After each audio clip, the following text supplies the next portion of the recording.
এই বিজয় আমাদের জন্য যারা লড়াই করে রক্ত দিয়েছে তাদের সবার, আমাদের জন্য লড়াই করে অনেকে রক্ত দিয়েছে। শেখ আবু সাইদ, রাকিব, ফাহিম আরো অন্যান্য যারা আমাদের জন্য রক্ত দিয়েছে সবার জন্য এই বিজয়। আমরা তাদের জন্য এই বিজয়টি বিসর্জন করতে চাই। দর্শক আসসালামু আলাইকুম, আপনারা দেখছেন গণ অভ্যুত্থান, ছাত্র জনতা গণ অভ্যুত্থানের যাত্রাবাড়ি। গতকালকে কী হয়েছিল, অর্থাৎ পুলিশ সাধারণ জনতার উপরে হামলা করেছিল, নির্বিচারে গুলি চালিয়েছে। আজকে ছাত্ররা এখানে নিয়ন্ত্রণ নিয়েছে, অর্থাৎ থানার চতুর্পাশের।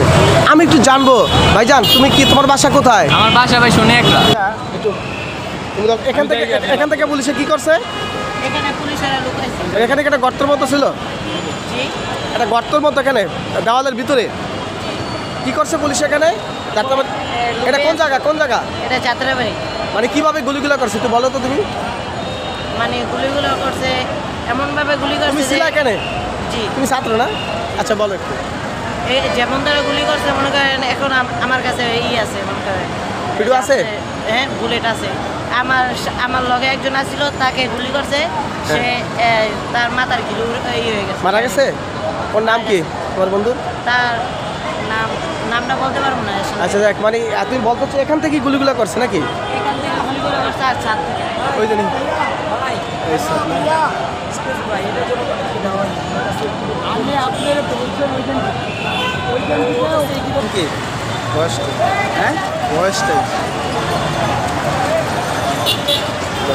দর্শক আসসালামু আলাইকুম। এই হলো গণ অভ্যুত্থানের শুরু থেকেই যাত্রাবাড়ি থানা ছিল রক্তাক্ত। এ অঞ্চল যাত্রাবাড়ি থানা প্রতিরোধের ব্যবস্থা নিয়েছিল ছাত্র জনতার বারবার। সর্বশেষ 5ই আগস্ট আপনারা জানেন, সকাল থেকে পুলিশ নির্বিচারে এখান থেকে সকাল থেকে প্রতিরোধ করেছিল, পুলিশ নির্বিচারে গুলি করেছিল। গুলির পরে সাধারণ জনতা প্রতিরোধ করেছিল। গণ অভ্যুত্থান প্রধানমন্ত্রী যখন দেশ ছেড়ে পালিয়ে যায়, অর্থাৎ তারপর সন্ধ্যা পর্যন্ত তারা এখানে আত্মরক্ষার জন্য পরবর্তীতে গোলাগুলি করে, তখন মানুষ ঘেরাও করে। পরবর্তীতে বিক্ষুব্ধ জনতা যাত্রাবাড়ি থানাটি অগ্নিসংযোগ করে দেয়।